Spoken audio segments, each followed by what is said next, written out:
ਦੁਨੀਆ ਦੀ ਸਭ ਤੋਂ ਉੱਚੀ ਚੋਟੀ ਮਾਊਂਟ ਐਵਰੈਸਟ ਆਪਣੀ ਉਚਾਈ ਕਾਰਨ ਹਮੇਸ਼ਾ ਸੁਰਖੀਆਂ 'ਚ ਰਹਿੰਦੀ ਹੈ। ਸਮੁੰਦਰ ਤਲ ਤੋਂ 849 ਮੀਟਰ ਦੀ ਉਚਾਈ ਤੇ ਸਥਿਤ ਹੈ ਪਹਾੜ ਦੁਨੀਆ ਦਾ ਸਭ ਤੋਂ ਉੱਚਾ ਪਹਾੜ ਹੈ। ਧਿਆਨ ਨਾਲ ਸੁਣਿਓ, 8849 ਨਾ ਕਿ 8848, ਕਿਉਂਕਿ ਹਾਲ ਹੀ 'ਚ ਇਹ ਖੁਲਾਸਾ ਹੋਇਆ ਹੈ ਕਿ ਮਾਊਂਟ ਐਵਰੈਸਟ ਦੀ ਹਾਈਟ ਵਧੀ ਹੈ। 2020 ਤੋਂ ਬਾਅਦ ਹੁਣ 2024 'ਚ ਇਹ ਵਾਧਾ ਵੇਖਣ ਨੂੰ ਮਿਲਿਆ ਹੈ। ਪਰ ਕੀ ਤੁਸੀਂ ਇਹ ਜਾਣਦੇ ਹੋ ਕਿ ਐਵਰੈਸਟ ਦੀ ਉਚਾਈ ਹਰ ਸਾਲ ਕਿਉਂ ਵਧ ਰਹੀ ਹੈ? ਸਿਰਫ ਭੂ-ਵਿਗਿਆਨਿਕ ਗਤੀਵਿਧੀਆਂ ਹੀ ਨਹੀਂ, ਸਗੋਂ ਹਿਮਾਲਿਆ ਵਿੱਚ ਵਹਿਣ ਵਾਲੀ ਇੱਕ ਵਿਸ਼ੇਸ਼ ਨਦੀ ਵੀ ਇਸ ਲਈ ਜ਼ਿੰਮੇਵਾਰ ਹੈ। ਮਾਹਿਰਾਂ ਨੇ ਕਿਹਾ ਹੈ ਕਿ ਐਵਰੈਸਟ ਆਮ ਉਚਾਈ ਤੋਂ 15 ਤੋਂ 50 ਮੀਟਰ ਉੱਚਾ ਹੈ। ਯੂਨੀਵਰਸਿਟੀ ਕਾਲਜ ਲੰਡਨ ਦੇ ਰਿਸਰਚਰਸ ਨੇ ਕਿਹਾ ਹੈ ਕਿ ਦੁਨੀਆ ਦੀ ਸਭ ਤੋਂ ਉੱਚੀ ਚੋਟੀ 75 ਕਿਲੋਮੀਟਰ ਦੂਰ ਅਰੁਣਧਤੀ ਬੇਸਿਨ ਵਿੱਚ ਜ਼ਮੀਨ ਖਿਸਕਣ ਕਾਰਨ ਹਰ ਸਾਲ 2 ਮਿਲੀਮੀਟਰ ਵਧ ਰਹੀ ਹੈ। ਇਹ ਸਭ ਸੁਣ ਕੇ ਤੁਹਾਨੂੰ ਸਮਝ ਨਹੀਂ ਆ ਰਿਹਾ ਹੋਵੇਗਾ ਕਿ ਆਖਿਰ ਮੈਂ ਗੱਲ ਕੀ ਕਰ ਰਹੀ ਹਾਂ ਤੇ ਇਸ ਨਾਲ ਸਾਡਾ ਕੀ ਮਤਲਬ ਤਾਂ ਹੈ, ਕਿਉਂਕਿ ਸਾਡੀ ਜ਼ਿੰਦਗੀ ਜੀਓਗ੍ਰਾਫੀ ਹਿਸਟਰੀ ਦੇ ਆਲੇ ਦੁਆਲੇ ਹੀ ਘੁੰਮਦੀ ਰਹਿੰਦੀ ਹੈ। ਇਸ ਲਈ ਸਾਡੇ ਲਈ ਉਹ ਚੀਜ਼ਾਂ ਬਾਰੇ ਜਾਣਨਾ ਵੀ ਬਹੁਤ ਜ਼ਰੂਰੀ ਹੈ ਜੋ ਕਿਤੇ ਨਾ ਕਿਤੇ ਸਾਡੀ ਜ਼ਿੰਦਗੀ 'ਚ ਕਿਸੇ ਨਾ ਕਿਸੇ ਤਰੀਕੇ ਨਾਲ ਕੋਈ ਅਸਰ ਪਾ ਰਹੀ ਹੈ। ਅੱਜ ਇਸ ਵੀਡੀਓ 'ਚ ਅਸੀਂ ਗੱਲ ਕਰਾਂਗੇ ਹਿਮਾਲਿਆਸ ਬਾਰੇ, ਦੁਨੀਆ ਦੀ ਸਭ ਤੋਂ ਉੱਚੀ ਚੋਟੀ ਮਾਊਂਟ ਐਵਰੈਸਟ ਬਾਰੇ ਤੇ ਹਰ ਸਾਲ ਉਸ ਦੀ ਵੱਧ ਰਹੀ ਉਚਾਈ ਦੇ ਕਾਰਨ ਬਾਰੇ।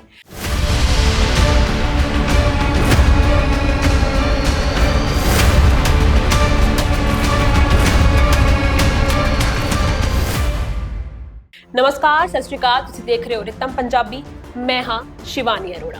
ਸਭ ਤੋਂ ਪਹਿਲਾ ਸਵਾਲ ਤਾਂ ਇਹ ਹੈ ਕਿ ਆਖਿਰ ਹਿਮਾਲਿਆ ਬਣੇ ਕਿਵੇਂ? ਇਸ ਦੇ ਪਿੱਛੇ ਦੀ ਜੀਓਗ੍ਰਾਫੀ ਹੀ ਹੈ। ਦਰਅਸਲ ਸਾਡੀ ਧਰਤੀ ਦੀ ਉੱਪਰਲੀ ਪਰਤ 7 ਜਾਂ 8 ਵੱਡੀਆਂ ਚੱਟਾਨਾਂ ਵਿੱਚ ਵੰਡੀ ਹੋਈ ਹੈ। ਇਹਨਾਂ ਨੂੰ ਟੈਕਟੋਨਿਕ ਪਲੇਟਸ ਵੀ ਕਿਹਾ ਜਾਂਦਾ ਹੈ। ਇਹ ਪਲੇਟਸ ਹੌਲੀ-ਹੌਲੀ ਚੱਲਦੀਆਂ ਰਹਿੰਦੀਆਂ ਹਨ। ਜਦੋਂ ਇਹ ਪਲੇਟਸ ਆਪਸ ਵਿੱਚ ਟਕਰਾਉਂਦੀਆਂ ਹਨ ਤਾਂ ਪਹਾੜੀ ਸ਼੍ਰੇਣੀਆਂ ਬਣ ਜਾਂਦੀਆਂ ਹਨ। ਹਿਮਾਲਿਆ ਲਗਭਗ 4 ਤੋਂ 5 ਲੱਖ ਸਾਲ ਪਹਿਲਾਂ ਭਾਰਤੀ ਅਤੇ ਯੂਰੇਸ਼ੀਅਨ ਟੈਕਟੋਨਿਕ ਪਲੇਟਸ ਦੇ ਟਕਰਾਉਣ ਨਾਲ ਬਣਿਆ ਸੀ। ਇਹ ਪਲੇਟਾਂ ਅਜੇ ਵੀ ਹਿਲ ਰਹੀਆਂ ਹਨ, ਜਿਸ ਕਾਰਨ ਹਿਮਾਲਿਆ ਦੀ ਉਚਾਈ ਲਗਾਤਾਰ ਵੱਧ ਰਹੀ ਹੈ। ਦੁਨੀਆ ਦੀ ਸਭ ਤੋਂ ਉੱਚੀ ਪਹਾੜੀ ਚੋਟੀ ਮਾਊਂਟ ਐਵਰੈਸਟ ਦੀ ਉਚਾਈ ਹਰ ਸਾਲ 2 ਮਿਲੀਮੀਟਰ ਵੱਧ ਰਹੀ ਹੈ। ਇੱਕ ਨਵੇਂ ਅਧਿਐਨ ਦੇ ਅਨੁਸਾਰ ਇੱਕ ਨਦੀ ਐਵਰੈਸਟ ਦੇ ਆਧਾਰ ਤੇ ਚੱਟਾਨ ਅਤੇ ਮਿੱਟੀ ਨੂੰ ਕੱਟ ਰਹੀ ਹੈ, ਜਿਸ ਕਾਰਨ ਇਹ ਉੱਪਰ ਵੱਲ ਵੱਧ ਰਹੀ ਹੈ। ਮਤਲਬ ਸਾਫ਼ ਹੈ, ਜਦੋਂ ਦੋ ਟੈਕਟੋਨਿਕ ਪਲੇਟਸ ਆਪਸ ਵਿੱਚ ਟਕਰਾਉਂਦੀਆਂ ਹਨ ਤਾਂ ਇਹ ਪਹਾੜਾਂ ਦਾ ਨਿਰਮਾਣ ਕਰ ਦਿੰਦੀਆਂ ਹਨ। ਤੇ ਇਹ ਚੀਜ਼ ਹੁਣ ਦੀ ਨਹੀਂ ਬਲਕਿ ਕਰੋੜਾਂ ਸਾਲ ਪੁਰਾਣੀ ਹੈ। ਕਿਤੇ ਨਾ ਕਿਤੇ ਮਾਊਂਟ ਐਵਰੈਸਟ ਦੀ ਉਚਾਈ ਵਧਣ ਦੇ ਪਿੱਛੇ ਇਹਨਾਂ ਪਲੇਟਸ ਦਾ ਵੀ ਹੱਥ ਹੈ, ਪਰ ਅਸਲ ਵਜ੍ਹਾ ਕੁਝ ਹੋਰ ਵੀ ਹੈ ਤੇ ਉਹ ਹੈ ਇੱਕ ਨਦੀ ਜਿਸ ਦਾ ਨਾਮ ਹੈ ਅਰੁਣਧਤੀ। ਕਿ ਤੁਹਾਨੂੰ ਇਸ ਗੱਲ ਦਾ ਪਤਾ ਹੈ ਕਿ ਇਹਨਾਂ ਨਦੀਆਂ ਕਾਰਨ ਹਿਮਾਲਿਆ ਦਾ ਬਹੁਤ ਵੱਡਾ ਇਲਾਕਾ ਤਬਾਹ ਹੋ ਕੇ ਆਪਣੇ ਨਾਲ ਹੀ ਵਹਿ ਗਿਆ ਹੈ, ਜਿਸ ਕਾਰਨ ਪਹਾੜ ਹਲਕਾ ਹੋ ਗਿਆ ਹੈ ਅਤੇ ਇਹ ਹਰ ਸਾਲ 2 ਮਿਲੀਮੀਟਰ ਉੱਪਰ ਵੱਲ ਵਧ ਰਿਹਾ ਹੈ। ਪਿਛਲੇ 99,000 ਸਾਲਾਂ ਵਿੱਚ ਇਸ ਦੀ ਉਚਾਈ 15 ਤੋਂ 50 ਮੀਟਰ ਦੇ ਵਿਚਕਾਰ ਵਧ ਰਹੀ ਹੈ। ਖੋਜਕਰਤਾਵਾਂ ਨੂੰ ਹੁਣ ਵਿਸ਼ਵਾਸ ਹੈ ਕਿ ਉਹਨਾਂ ਨੇ ਮਾਊਂਟ ਐਵਰੈਸਟ ਦੇ ਵਾਧੂ ਵਾਧੇ ਦੇ ਕਾਰਨ ਦੀ ਖੋਜ ਕੀਤੀ ਹੈ ਅਤੇ ਕਿਹਾ ਹੈ ਕਿ ਇਹ ਦੋ ਨੇੜਲੇ ਨਦੀ ਪ੍ਰਣਾਲੀਆਂ ਦੇ ਯਾਦਗਾਰੀ ਅਭੇਦ ਨਾਲ ਜੁੜਿਆ ਹੋਇਆ ਹੈ। ਲਗਭਗ 99,000 ਸਾਲ ਪਹਿਲਾਂ ਕੋਸੀ ਨਦੀ ਅਰੁਣਧਤੀ ਵਿੱਚ ਅਭੇਦ ਹੋ ਗਈ ਸੀ। ਨਤੀਜੇ ਵਜੋਂ ਐਵਰੈਸਟ ਦੀ ਉਚਾਈ 49 ਤੋਂ 164 ਫੁੱਟ ਹੋ ਗਈ ਸੀ। ਇਸੇ ਕਾਰਨ ਹਰ ਸਾਲ ਇਸ ਦੀ ਉਚਾਈ 2 ਤੋਂ 3 ਮੀਟਰ ਵੱਧ ਰਹੀ ਹੈ। ਸੌਖੀ ਉਦਾਹਰਣ ਨਾਲ ਸਮਝੋ, ਜਿਵੇਂ ਕਿ ਅਰੁਣਧਤੀ ਕੋਸੀ ਨਦੀ ਪ੍ਰਣਾਲੀ ਦਾ ਹਿੱਸਾ ਬਣ ਗਈ, ਦੋਵੇਂ ਹੋਰ ਮਿਟ ਗਈਆਂ।